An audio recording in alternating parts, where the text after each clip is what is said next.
बिस्मिल्लाहिर्रहमानिर्रहीम। अस्सलाम वालेकुम स्टूडेंट्स, क्या हाल है? उम्मीद करता हूँ आप सब खैरियत से होंगे। तो आज का जो हमारा टॉपिक है वो है बिजनेस प्रोसेस री इंजीनियरिंग का।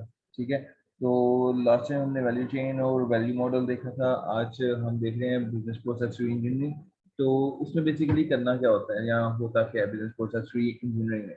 हम जैसे कि इसके नाम से पता चल रहा है कि ये बिजनेस प्रोसेस री इंजीनियरिंग है, मीन्स के आपके प्रोसेस को दोबारा से बनाया जा रहा है। मीन्स इसका आसान सा मतलब मैं आपको आसान से लफ्ज़ों में बताता हूँ कि आप किसी भी ऑर्गेनाइजेशन में जाते हो तो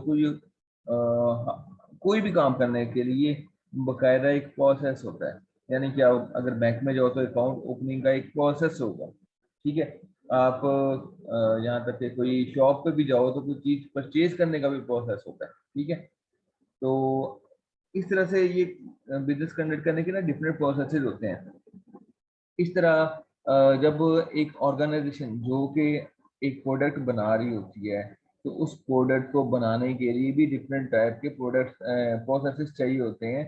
जो प्रोसेसेस पर अमल करते हुए आपकी प्रोडक्शन हो रही होती है या स्ट्रेटजीज बन रही होती हैं या स्ट्रेटजीज के मुताबिक काम हो रहा होता है वगैरह वगैरह। तो यहाँ पे क्या होता है बिजनेस प्रोसेस इंजीनियरिंग में कि हम देखते हैं कि कौन सा ऐसे प्रोसेसेस हैं जिनसे हमें फायदा नहीं हो रहा। मीन्स कि हम देखते हैं कि हमारी प्रोडक्टिविटी इतनी अच्छी नहीं चल रही, या फिर हमारी सेल इतनी अच्छी नहीं है, या कोई भी वजूहत हो सकती है जिसकी वजह से हमें बिजनेस प्रोसेस री इंजीनियरिंग करनी पड़ सकती है। उसके लिए ये होता है कि हम मेन कॉज होता है बिजनेस प्रोसेस इंजीनियरिंग का वी आर नॉट सेटिस्फाइड। ठीक है, कि जो अपनी कंपनी के जो प्रोसेसेस हैं या फिर अपने कंपनी की जो आउटपुट है उससे सेटिस्फाई नहीं हो। तो जब उससे सेटिस्फाई नहीं होते तो आपको अपने काम करने के तरीके में सुधार पैदा करना पड़ता है, उसको बेहतर करना पड़ता है, उसको इम्प्रूव करना पड़ता है। उसके लिए बनी है बिजनेस प्रोसेस री इंजीनियरिंग। ठीक है, कि currently the way you are doing a job is not good, so you have to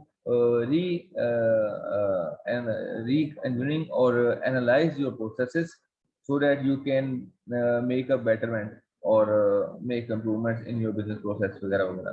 ठीक है, तो इसमें क्या होता है, ये बेसिकली इंफॉर्मेशन टेक्नोलॉजी, ये बेसिकली 1990 में आई थी। ठीक है, पुरानी है, लेकिन ये एक टेक्नोलॉजी की तरह ही ट्रीट की जा रही है ऑर्गेनाइजेशन के अंदर। और यहाँ पे क्या हो रहा है, यहाँ पे जो आपके बिजनेस प्रोसेस ऑपरेशंस हैं, ठीक है, उन पर काम होता है ताकि उनको इम्प्रूव किया जाए। ठीक है, और आपकी एफिशिएंसी और इफेक्टिवनेस जो है वो बेहतर हो सके। उसकी बेहतरी के लिए उसमें कुछ फंडामेंटल चेंजेस भी किए जा सकते हैं या फिर मजीद कोई चेंज किए जाते हैं या पूरे का पूरा प्रोसेस ही चेंज किया जा सकता है। It is a possible. ठीक है, तो ये सारा कुछ इसलिए हो रहा है कि आपको एफिशिएंसी इफेक्टिवनेस मिल सके। ठीक है, तो inter technology can play a major role in supporting innovative changes.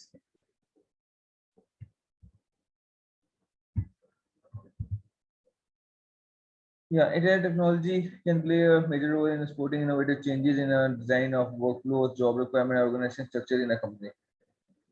तो ये जो टेक्नोलॉजीज हैं जैसे कि बिजनेस प्रोसेस इंजीनियरिंग है, ये हमारे लिए काफ़ी सपोर्टिंग रोल प्रोवाइड करती है जिसमें हम रीडिज़ाइन कर सकते हैं अपने वर्कफ्लोज को, जॉब रिक्वायरमेंट को, ऑर्गेनाइजेशन स्ट्रक्चर्स को वगैरह वगैरह।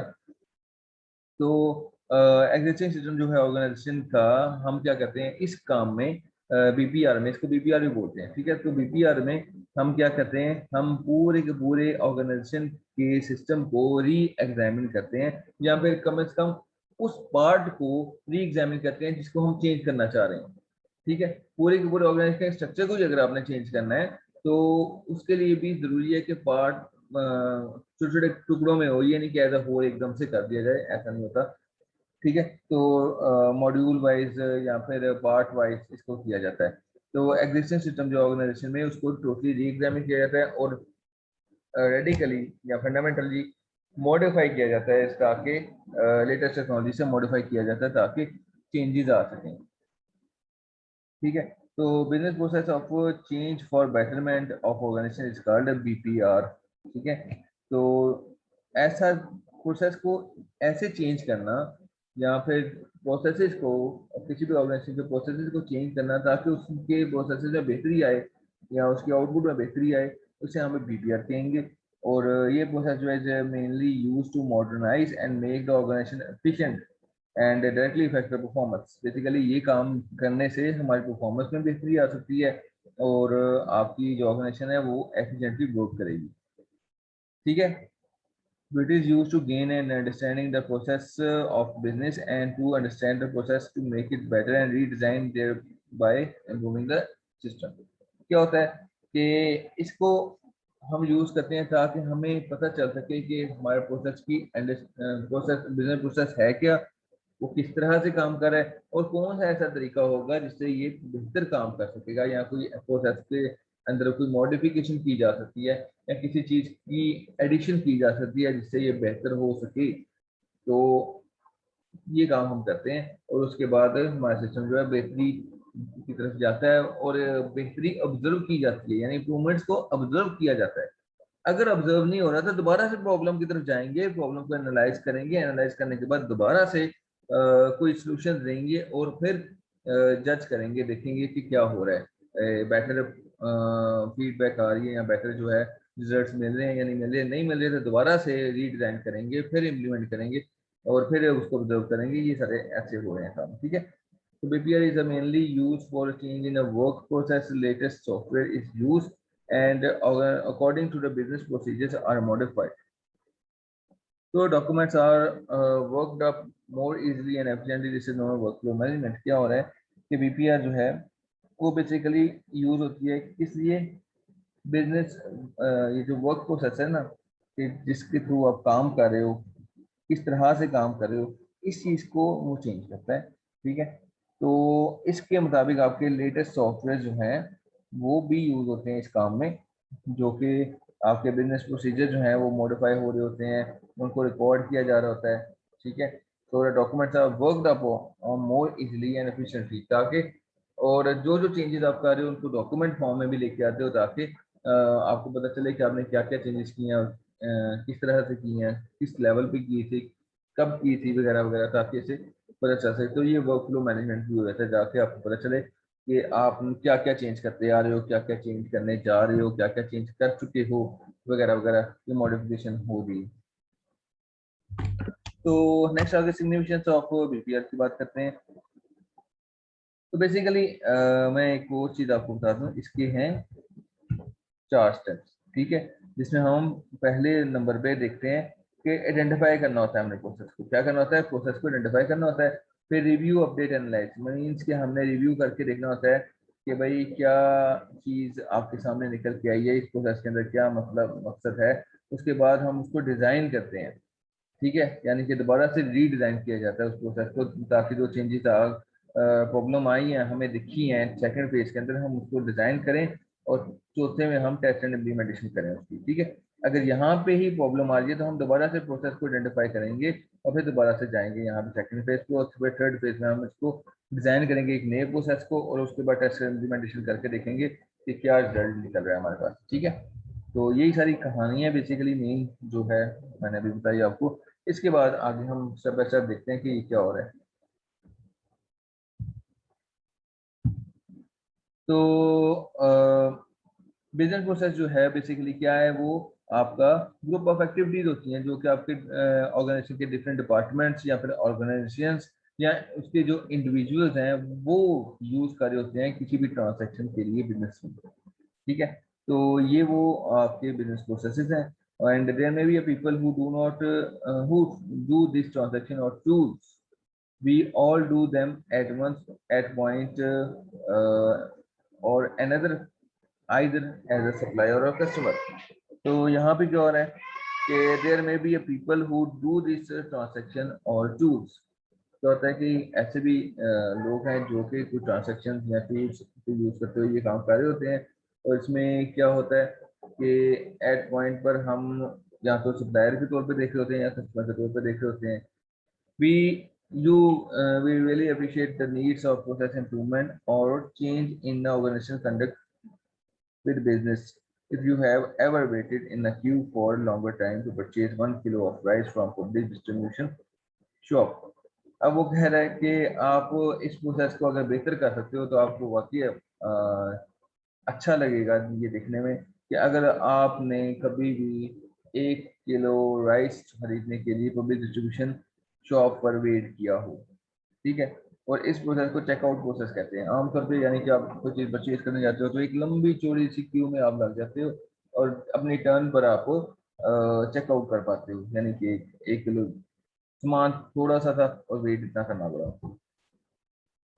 तो it is called process because the uniform standards has been maintained to take such task, ठीक है। तो ये बेसिकली वो ऐसा प्रोसेस था जिसमें आपको यूनिफॉर्म स्टैंडर्ड्स को मेंटेन करना पड़ रहा था ताकि वो काम किया जा सके।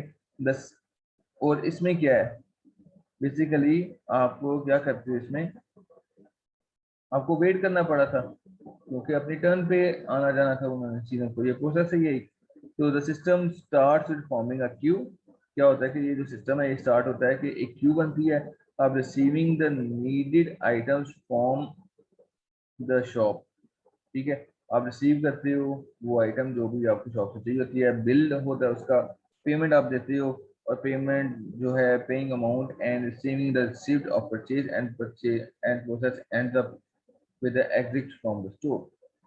क्या होता है कि जस्ट आप जाते हो, जाके बिल लेते हो, उसका बिल देने के बाद आप उसको पेमेंट करते हो, पेमेंट करने के बाद अपनी चीज़ें लेते हो और रिसीव लेकर आप स्टोर से बाहर चल जाते हो। तो ये ट्रांजैक्शन जो है आपके बिजनेस और कस्टमर के बीच में हो रही है, ठीक है।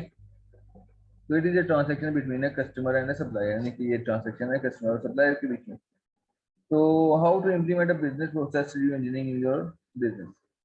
तो आमतौर पे आप किस तरह से अप्लाई कर सकते हो, इम्प्लीमेंट कर सकते हो ये बीपीआर को अपने बिजनेस के अंदर। तो वो कहता है कि भाई डेवनपोर्ट जो है 1992 में can help BPR realise its core principle of customer satisfaction, reduce cost of business and increase competitiveness, ठीक है। तो उसने कुछ प्रिंसिपल दिए थे, वो प्रिंसिपल जो है वो हमारे पास ये 4-5 प्रिंसिपल आए हैं, ठीक है, सॉरी 6 प्रिंसिपल। तो वन बाय वन देखते हैं बिजनेस विजन एंड ऑब्जेक्टिव्स के बारे में। तो बिजनेस विजन और ऑब्जेक्टिव जो है वो क्या काम करते हैं, वो क्या करते हैं हमारे साथ।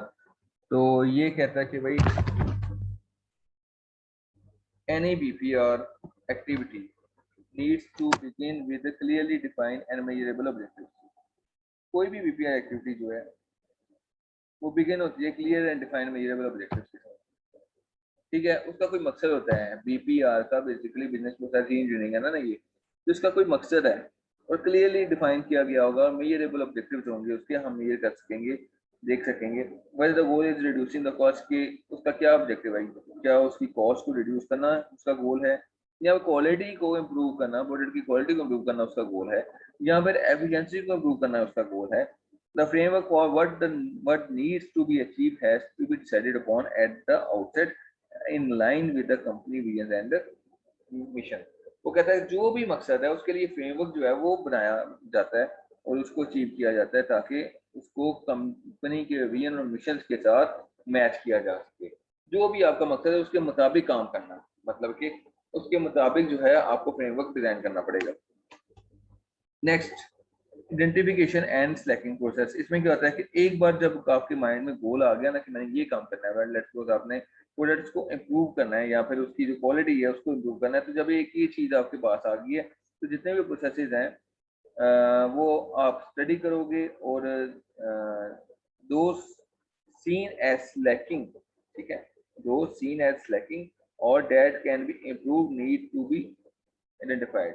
अब क्या है कि एक बार जब आपको पता चल गया आपने करना क्या है तो जितने भी प्रोसेस हैं आप स्टडी करोगे और जिनको आप स्लैकिंग कंसीडर करोगे, जो देखोगे जिस स्लैकिंग मीन्स के जिसके अंदर कोई कमी पेशी है, ठीक है, कमी है जिसके अंदर, वो आप इम्प्रूव करने की कोशिश करोगे, यानी जिसमें इम्प्रूवमेंट हो सकती है उसको आइडेंटिफाई करोगे and among these those process we will direct impact on the company's output or those that clash with the company's mission and become the part of red list।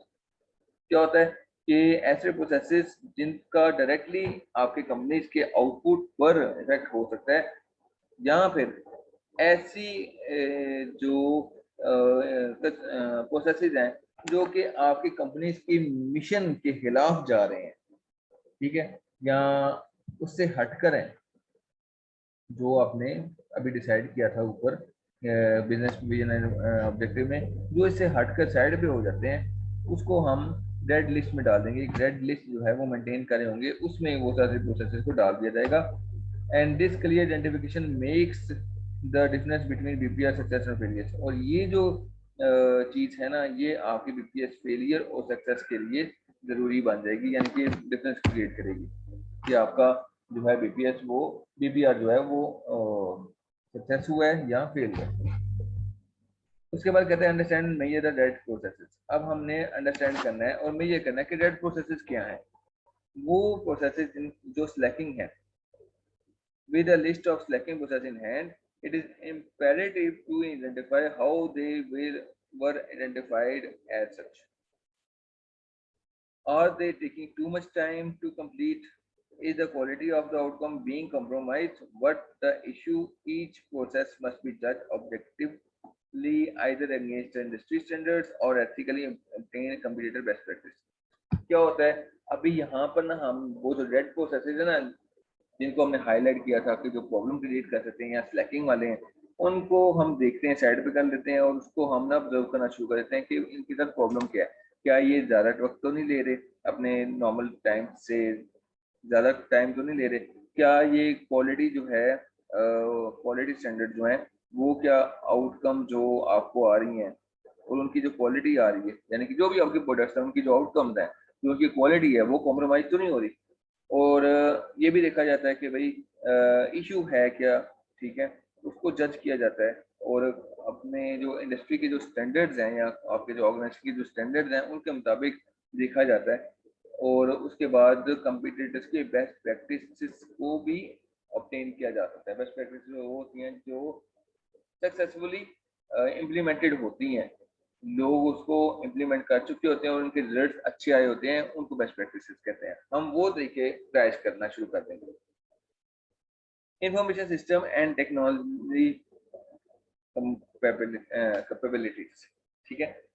तो N efficient and relevant IT system is an essential BPR enablers, ठीक है। Without such a system, it is not possible to keep a check on all factors affecting the change. Before setting out a radical BPR activity, it is vital to set an in place information system that can deal with the magnitude of change.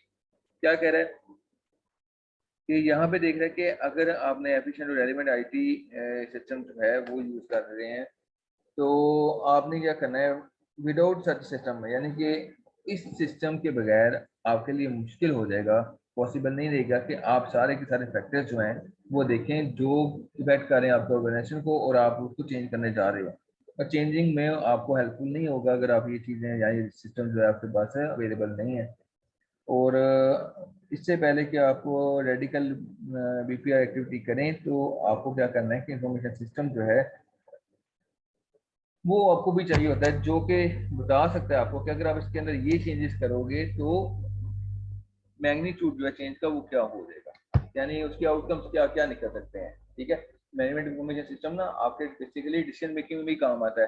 तो management information system में आप ये चीज़ें डालकर check कर सकते हो कि इसके आउटकम्स कैसे हो सकते हैं। तो how to implement business process reengineering in your business, ठीक है। इसके बाद आपके पास design build and test new prototype, यानी कि जब आपने प्रॉब्लम को आइडेंटिफाई कर लिया, कोई ना कोई सोल्यूशन निकाला, सोल्यूशन निकालने के बाद आपने उसको अब टेस्ट करना है। ये वही चीजें हैं जो यहाँ पे मैंने आपको बताई हैं इस जगह पे, ठीक है। अब टेस्टिंग एंड इम्प्लीमेंटेशन फेज यहाँ पे आ गई। तो जैसे ही आप कोई नई प्रोडक्ट लॉन्च करते हो तो प्रोडक्ट जो है, प्रोटोटाइप जो है उसको चेक किया जाता है अच्छी तरह से, और किसी भी स्टेज पर अगर फेलियर हो रही हो तो उसको इम्प्लीमेंट नहीं किया जाएगा बड़ी स्टेज में, जब तक कि उसका फेलियर को खत्म नहीं कर दिया जाता, जब तक आपकी ऑर्गेनाइजेशन 100%, 100%, 99 भी नहीं, 100% जो है वो रेडी नहीं हो जाती कि भाई हमने जो चेंज किया है वो बिल्कुल ठीक है, इम्प्लीमेंट कर सकते हैं लार्ज स्केल पर भी। तो ये चेंज जो है ये जो बीपीआर है इसको आप इम्प्लीमेंट कर सकोगे। तो BPO project fail more often than not for variety of reasons, but the basic reason is that inability to identify and accept any limitations at the testing stage. क्या होता है कि BPO प्रोजेक्ट जो है वो फेल हो जाते हैं। क्यों फेल होते हैं? फेल इसलिए होते हैं क्योंकि कोई बड़ी रीजन नहीं होती या वैरायटी रीजन नहीं होती, एक बेसिक रीजन होती है कि आपने उसको आइडेंटिफाई ठीक नहीं किया और उसकी जो लिमिटेशंस हैं उनको टेस्टिंग स्टेज में ठीक नहीं रखा। So among other factors, both management attitude towards the new way of work and the employer outlook towards the change should be carefully assessed. क्या होता है कि आपने जब भी इन फैक्टर्स पे काम करना है तो मैनेजमेंट एटीट्यूड भी देखना है, और उसके बाद आपने जो न्यू वर्क निकाला है, यानी न्यू काम करने का जो तरीका निकाला है, उसमें आपने एम्प्लॉयज को भी लेकर आना है और उनको भी एक्सेस करना है कि वो कैसा काम कर रहे हैं, तब आपको प्रॉपर तरीके से इसकी प्रोडक्ट मिलेगी। ठीक है, आवाम या जो एम्प्लॉयज हैं उनको भी तो ठीक तरह से काम करना चाहिए। उसके बाद adopting organisation managing change bought about the BPR activities the final effort toward the successful project. तो providing updated documentations, organizational structures, governance model, as well as the updated charts of authority and responsibility, leave a little room for confusion and allow smooth transitions into new way of work. Mainly यहाँ पे क्या कह रहे हैं कि जी PPR activities जो हैं आपकी वो फाइनल एफर्ट्स हैं और वो सक्सेसफुल प्रोजेक्ट का पूरा जो क्रेडिट है वो उधर जा रहा है आपके पास पीपीआर के पास। और इसके लिए आपको अपडेटेड डॉक्यूमेंटेशन चाहिए होती है, यानी कि जो आपने चेंजेस किए हैं वो सारी की सारी डॉक्यूमेंट फॉर्म में हो। ऑर्गेनाइजेशन स्ट्रक्चर जो है वो भी आपने बताना होता है, गवर्नेंस मॉडल भी बताने होते हैं, वो यानी हर चीज आपने नई स्ट्रेटेजी के मुताबिक जो भी आपने किया उसके मुताबिक अपडेट करनी पड़ेगी। उसके बाद बिजनेस प्रोसेस इंजीनियरिंग जो है वो radical change activity that can not be repeated if it goes wrong the first time. वो क्या कहता है कि बीपीआर जो है बेसिकली एक रेडिकल चेंज होता है, ठीक है, और वो दोबारा से रिपीट नहीं होना चाहिए अगर आपका पहली बार गलत गुजरा है। ठीक है, it is often a high risk activity that involves a monetary investment and risk of the motivated employees. क्या होता है कि इसमें ये है कि हाई रिस्क होता है बेसिकली, क्योंकि इसमें अगर आपके पास रेडिकल चेंज आपने किया है तो फर्स्ट टाइम आप इन्वेस्टमेंट कर रहे हो, तो जहरी बात है आपको इन्वेस्टमेंट का भी खतरा हो सकता है, आपके एम्प्लॉयज जो हैं वो डीमोटिवेट हो रहे होते हैं, तो डीमोटिवेटेड हो सकते हैं। It is essentials to have a buy in all the way from top management down and it should have a broad functional scope. अच्छा, ये चार चीजें हैं, यानी कि प्रोजेक्ट आपका जो है ना बीपीआर के साथ वो अडॉप्टेबल भी होता है या कंपनीज को अडॉप्ट करना पड़ता है। तो ये वो सारे प्रोसेस हैं जिसके बारे में हमने डिस्कस किया। ठीक है, तो ये आपका बीपीआर था सारे का सारा। अब एक और चीज है, एक एग्जांपल है। ठीक है, एक एग्जांपल है, मैं उसके थ्रू आपको समझाऊंगा। एग्जांपल बेसिकली नहीं है, केस स्टडी है। आपने नाम सुना होगा फोर्ड कार्स कंपनी। ठीक है, आई थिंक अमेरिका की कंपनी है, फोर्ड कार्स कंपनी है, और इसकी एक केस स्टडी है। तो उनको कोई प्रॉब्लम हो रही थी अपने कैश के और परचेजिंग करने के हवाले से, वेंडर के हवाले से। ठीक है, तो इसमें क्या है कि ये एक डायग्राम जो है वो मैं आपको बता रहा हूँ, ये फोर्ड कंपनी की एग्जांपल है, यहाँ की से मैंने केस स्टडी है, ये एक्चुअली में हुआ है ऐसा। तो इन्होंने बिजनेस प्रोसेस इंजीनियरिंग की और अपने प्रोसेस को इम्प्रूव किया। ठीक है, तो इसमें बेसिकली क्या होता है, ये आपकी फोर्ड कंपनी के परचेजर है। ठीक है, गौर से सुनिएगा, यहाँ पे फोर्ड कंपनी के परचेजर हैं एक जगह पर और दूसरी जगह पे वेंडर है। वेंडर का क्या काम है, वो सप्लायर समझ लें, वो आपको रॉ मटेरियल सप्लाई करेगा। अब पहले क्या होता था, परचेजर जो है उसने एक रिसिप्ट दे दी थी, परचेज ऑर्डर दिया था, तो वो सीधा सीधा परचेज ऑर्डर जो है वो जाता था आपके वेंडर के पास, और वेंडर जो है वो आपको उसके मुताबिक रॉ डाटा जो है, sorry not raw data, raw material जो है वो आपको प्रोवाइड कर देता था ताकि आप लोग उससे अपना काम कर सको। तो ये यहाँ से यहाँ तक आपको डिलीवर कर देता था, बस इतना सा काम था पहले।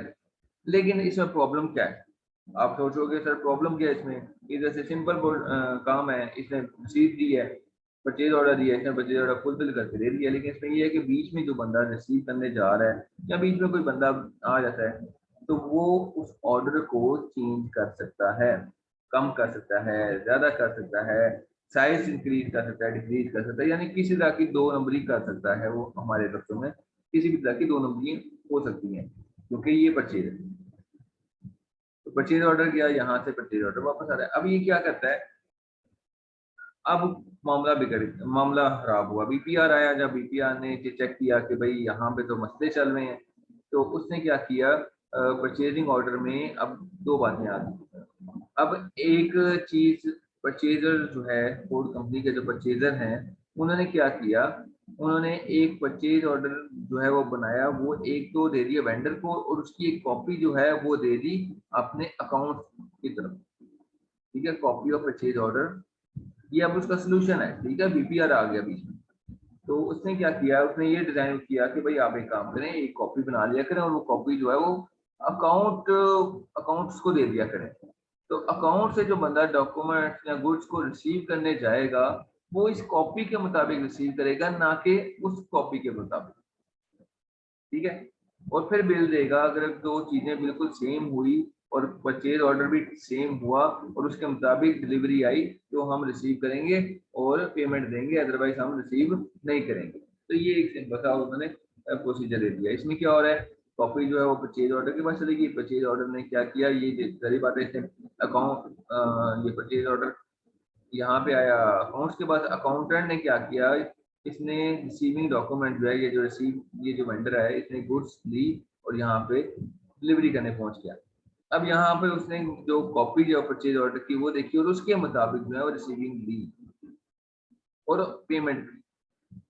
ठीक है, तो इसमें जो इनवॉइस थी वो रिसीव की कि भाई ये लाओ दो भाई क्या बिल आता है आपका, वो बिल उसने इसके मुताबिक देखा कि जो जो मैंने मंगवाया था क्या वही मिला, और उसके बाद उसने ये पेमेंट की इसको।